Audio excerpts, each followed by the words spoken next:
आलो अंधारी मैंने लिखने से पहले मुझे मेरे तातुस ने मतलब जिन्होंने मुझे लिखने के लिए उत्साहित किया है, उन्होंने मुझे एक किताब दिया था। वो तस्लीमा नसरीन का किताब था। तस्लीमा नसरीन की किताब थी। वो किताब पढ़ के मुझे बहुत ही अच्छा लगा और इतना अच्छा लगा वो किताब जैसे कि मेरा ही कहानी उन्होंने लिखा है, मेरा ही मुंह से, मेरा ही ज़ुबान से उन्होंने कुछ कहा है। वही पेन मेरा आलो अंधारी लिखने से पहला बुक था। उसके बाद मैंने लिखना शुरू किया। लिखने में मुझे कोई तकलीफ़ नहीं हुआ, बिल्कुल ही तकलीफ़ नहीं हुआ, क्योंकि वो तो मेरी मन की बात था, मेरे अंदर की बात था। जैसा मेरा तातुस ने बोला जो तुमने लिखना शुरू करोगे, बस बिल्कुल वैसा ही मैंने लिखना शुरू कर दिया। आलो अंधारी আমার বইয়ের নামটা बांग्ला में हो जा रहा। आलो अंधारी ये नाम इसलिए अच्छा लगा क्योंकि मेरे ज़िंदगी का ये वैसा ही एक हिस्सा है। मतलब अंधेरे से एकदम से रोशनी में आ गए। आलो मतलब रोशनी, अंधेरा सबको पता है, आलो अंधारी। मेरा लाइफ का ये नाम जुड़े है, ये नाम जो है मेरे लाइफ से मिलते हैं बहुत, और लोगों को बहुत पसंद भी आया ये नाम। इसलिए पसंद आया ये नाम जो मेरा लाइफ से ये नाम सूट करता है। बहुत अच्छा लगता है लोगों को आलो अंधारी नाम से ये बुक।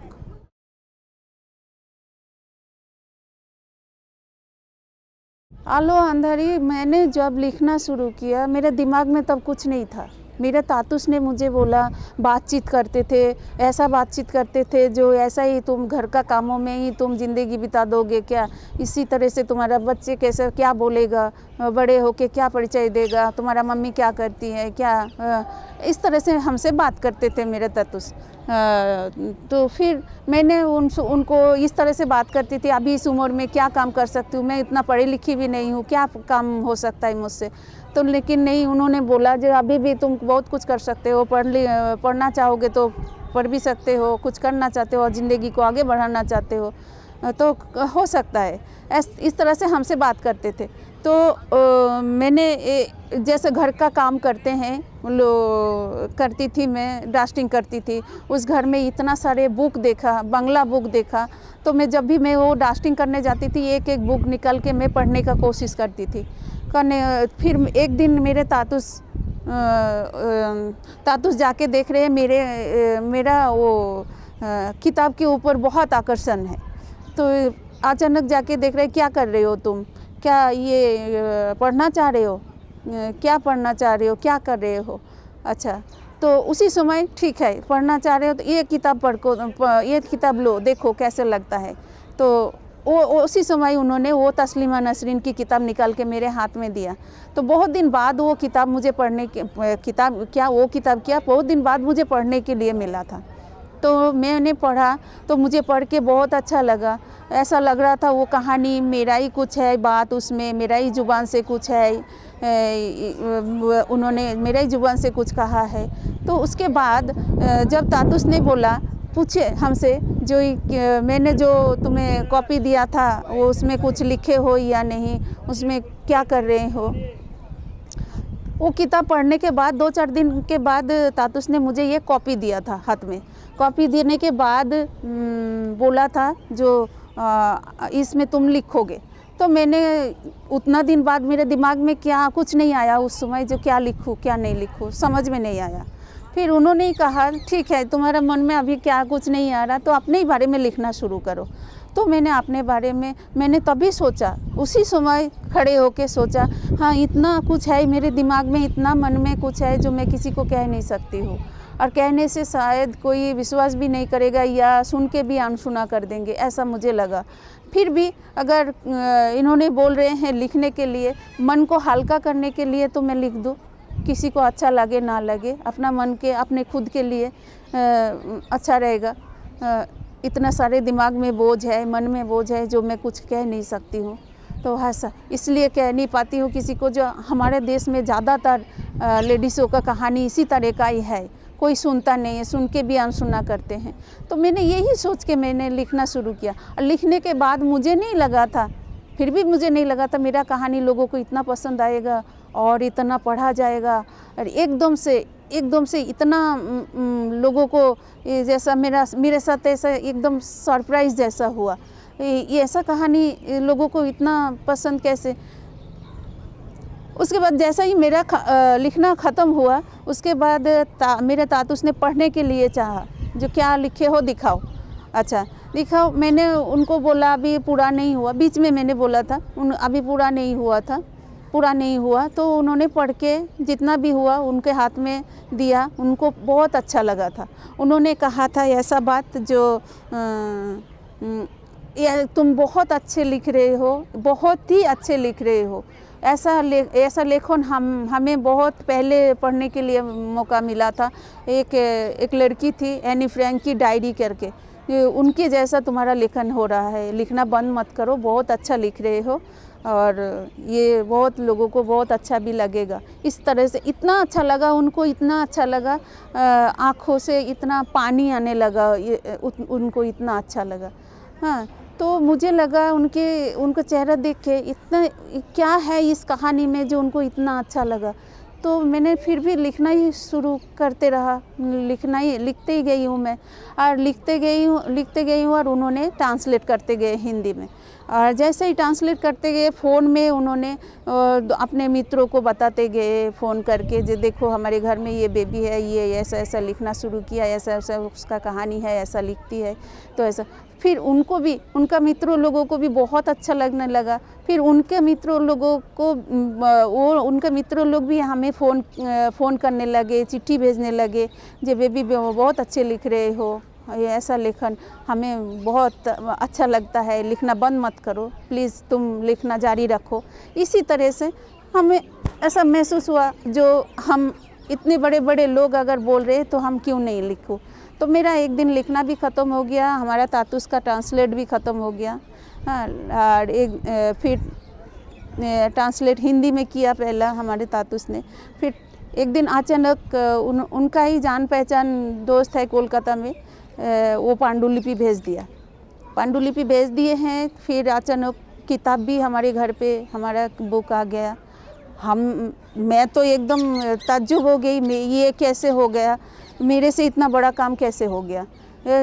हमें तो इतना जानकारी था जो लोग लिखते हैं वो तो भगवान के जैसा होते हैं। हाँ, तो मेरे से ये काम कैसे, मैं कोई सपना तो नहीं देख रही हूँ। फिर अपने आप को चीटी काट के देख रही हूँ, ये कोई सपना तो नहीं है। फिर नहीं, ये हमारा ही किताब है।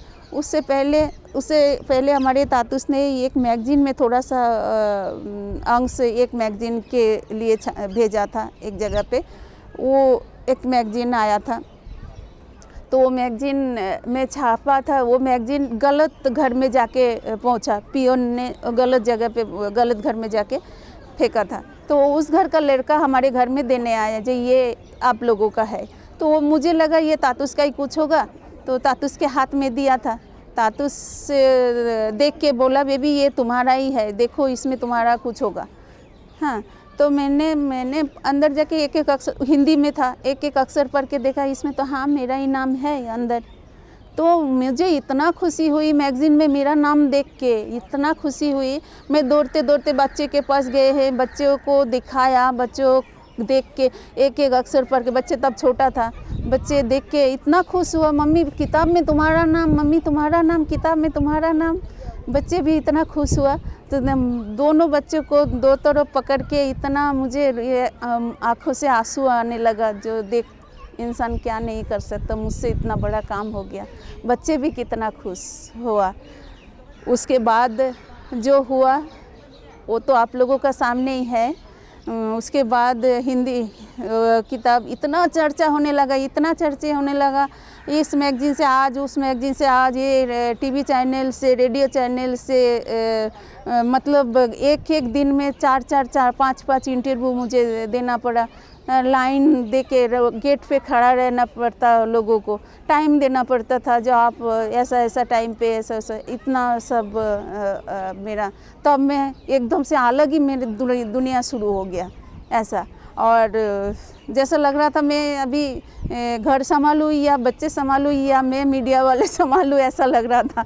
तो एकदम से ऐसा लग रहा था मुझे जो मैं उड़ने लगी हूँ। तो ऐसा उसी तरफ मेरा बुक भी छप गया। उसके बाद जितना चर्चा हुआ उतना ट्रांसलेट करने के लिए मेरे पास ही खुद फ़ोन आता था, बेबी जी आपका बुक मैं ट्रांसलेट करना चाहती हूँ और ट्रांसलेट करना चाहती हूँ। इसी तरह से मैं कभी किसी से ट्रांसलेट के लिए कभी किसी के पास नहीं गई हूँ। मेरा बुक खुद आगे बढ़े हैं और इतना सारे ट्रांसलेट हुआ है। पहला बुक के बारे में तो मैंने आप लोगों को अभी बोला। दूसरी बुक भी मैंने लिखा हूँ। दूसरी बुक का नाम है ईशत रूपांतर। वो उड़िया भाषा में हुआ है, हिंदी में हुआ, बांग्ला में है। अभी आसाम में शुरू किया दूसरी बुक। तीसरी बुक भी मेरा छप चुका है। तो तीसरी बुक का नाम है घोड़े फेरार पथे, मतलब घर जाने के रास्ते पे। हाँ, तो ये, और चौथी बुक पे अभी मैं काम कर रही हूँ। चौथी बुक भी मेरा करीब ख़त्म हो रहा है। ऐसा मेरा अभी लिखना जारी है।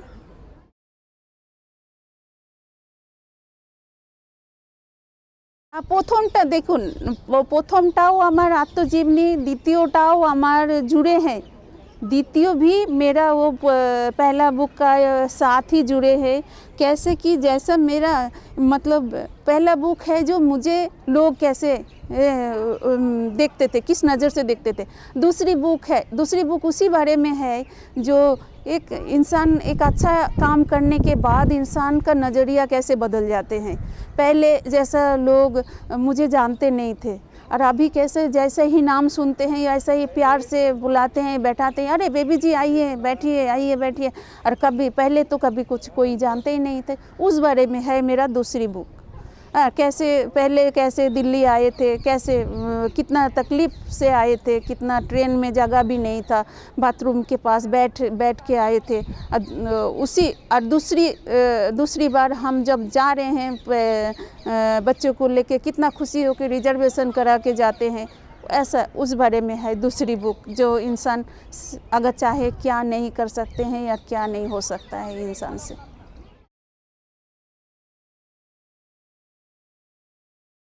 ये सवाल मेरे लिए बहुत इम्पोर्टेंट है, बहुत ही इम्पोर्टेंट है, जो बहुत लोग किए हैं।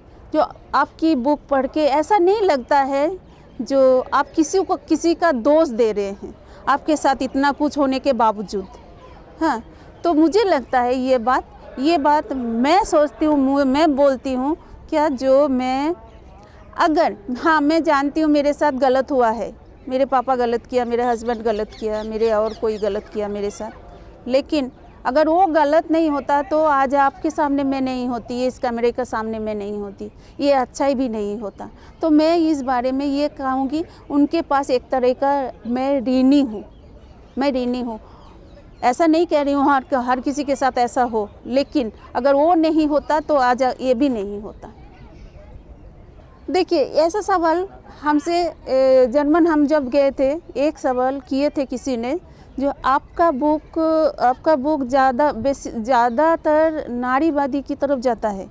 तो मेरा सवाल था, नहीं, मैं नहीं मानती हूँ इस बात को, क्योंकि मैं जानती हूँ मेरे हस्बैंड मेरे साथ गलत किया, मैं जानती हूँ मेरे पापा मेरे साथ गलत किया, लेकिन मेरा तातुस भी तो पुरुष है, वो भी तो गलत फ़ायदा उठा सकते थे। हाँ, वो पुरुष होके क्यों वो मतलब हमें नया ज़िंदगी दिए है, नया कुछ सिखाया है, सिर्फ मुझे ही नहीं मेरा बच्चे को भी।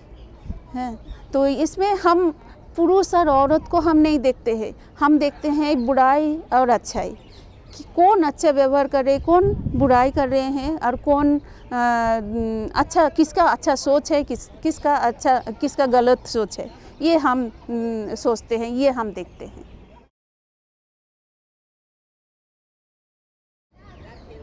তাসলিমা নাসরিনের বই পড়ার পরে তাসলিমা নাসরিনের বই আমি আরও পড়েছি, তাসলিমা নাসরিনের প্রথমে আমার খুব ভালো লাগতো, কিন্তু আমি পরে ভাবলাম যে শুধু একজনের বই পড়লে তো হবে না, বাকি কেমন লেখে, বাকি কীরকম লেখে, বাকি রাইটাররা কীরকম লেখে সেগুলোরও আমার জানা দরকার, সেগুলোরও আমার মানে ইন্টারেস্ট নেওয়া দরকার। সেইভাবেই হয়।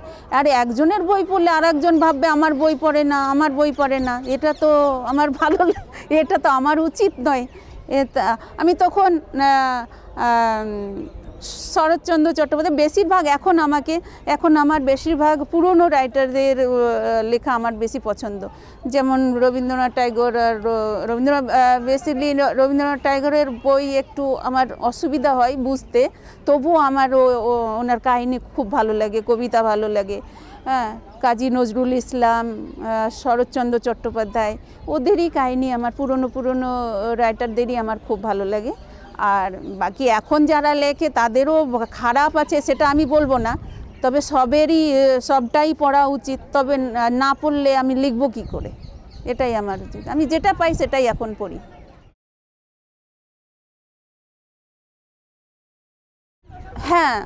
হ্যাঁ, আত্মজীবনী ছাড়া আমি একটা এনজিওতে জয়েন্ট হয়েছি এখন। এর আগেও একটা এনজিওতে কাজ করতাম।